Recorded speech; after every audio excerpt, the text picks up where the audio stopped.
What's good, everybody? It's your girl, Marcia Calandria. I got a message for you. Where you going, they can't go. I got my tea, I got my notes, and I got my word. Let's get into it.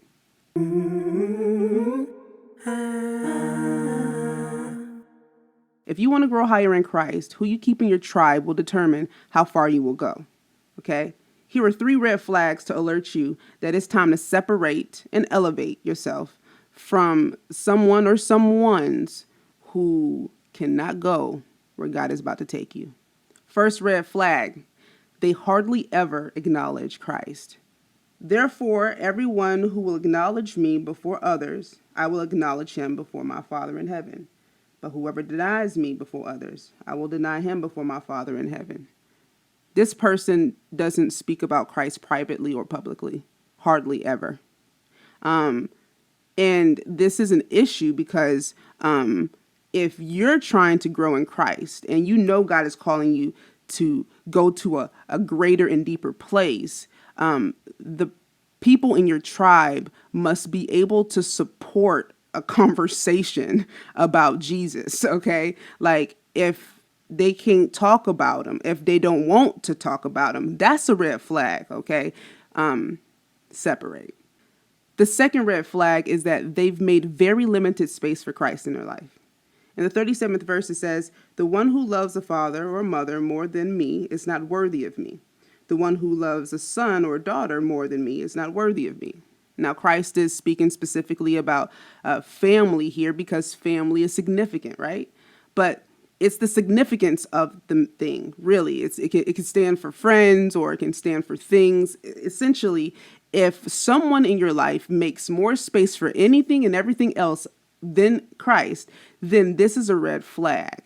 This is dangerous because this means that they have idols in their lives that they're not willing to depart from. And where you're going, those idols can't go. So you need to let go of the person who has more idols than they have Jesus. Third red flag is they do not live for Christ. They live for themselves. In the 38th verse, it says this, "And whoever doesn't take up his cross and follow me is not worthy of me." And then 39, "Anyone who finds his life will lose it. And anyone who loses his life because of me will find it." Someone who lives for Christ follows his instructions. They're humbled by his words. If someone's in your life and they seem to approach their issues with complaining more than prayer, that's an issue, okay? That's concerning. If they're always kind of negative about almost everything and they don't know how to approach the throne to navigate their issues, that is an issue. In this season of your life, one of these red flags is unacceptable. And you have to approach this season that you're about to step into with a very intentional and strict mentality towards who is in your space, who is in your tribe, because you don't want to miss being in the perfect will of God because you're trying to keep someone or someone's in your life for comfort or for dependency or for friendship or for money or for sex or for fun. Somebody is watching this and is fooling around while also trying to grow with Christ. It don't work like that. It don't work like that.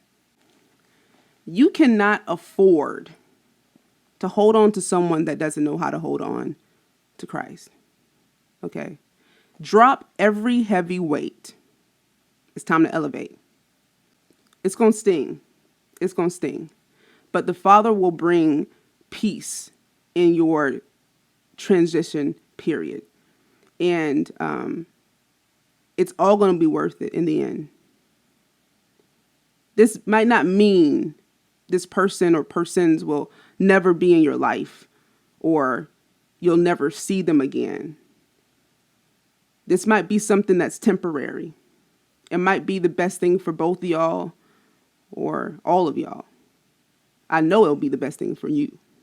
Where you're going, they can't go. Okay? You're really just going to have to pick up your cross, be obedient, follow Christ, and drop every heavy weight. Jesus says in the 34th verse, "Don't assume that I came to bring peace on earth. I did not come to bring peace, but a sword. For I came to turn a man against his father, a daughter against her mother, a daughter-in-law against her mother-in-law. A man's enemies will be the members of his household." What he's saying here is that those who are closest to us, sometimes will be the very things that are trying to separate us from the perfect will of God. And so Jesus comes with a sword in order to separate those things that make life a bit muggy and muddy, clarifying with his word that not everybody who is around you